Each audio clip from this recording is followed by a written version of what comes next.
और उस वक्त एनवी रमन्ना चीफ जस्टिस हुआ करते थे। लेकिन तब भी सरकार ने कहा नहीं बता सकते हैं, यह सिक्योरिटी से जुड़ा हुआ मसला है, और एक झटके में वो केस गायब हो गया। पूरे शेयर बाजार के भीतर एक दिन में 10 से 12 लाख करोड़ का खेल हो जाए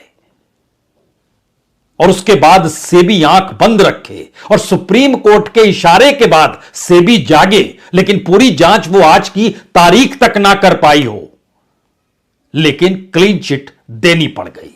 सेबी के कामकाज को सही ठहराना पड़ गया।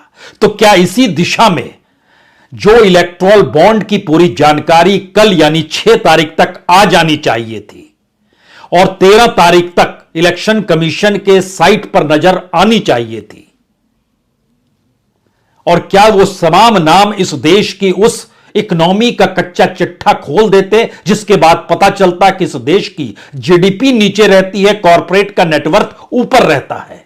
इस दौर में जो माफ पैसा किया जाता है वो कॉरपोरेट और बड़े इंडस्ट्रियलिस्टों का ही क्यों किया जाता है? उनकी अपनी भागीदारी, इस देश के भीतर की एक कंपनी और विदेश में अलग अलग कंपनियों को खोलना, शेल कंपनियों का होना, क्या यह सारी जानकारी जब दुनिया के सामने निकल कर आई, उसके बावजूद भी कोई एक फाइल खुल जाए तो तमाम फाइलों पर असर पड़ता है?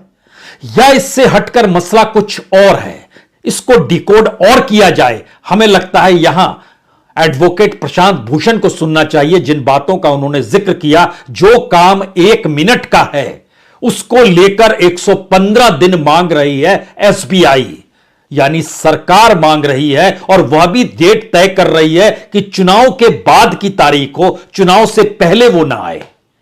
अप्रैल से चुनाव शुरू हो जाएंगे इस देश में, वोटिंग की प्रक्रिया शुरू हो जाएगी जो तकरीबन 15-20 मई तक जाएगी। इस दौर में बिल्कुल डिस्टर्बेंस नहीं चाहिए किसी को। क्या कह रहे हैं प्रशांत भूषण, सुना जाए। This is totally मैलाफाइडी।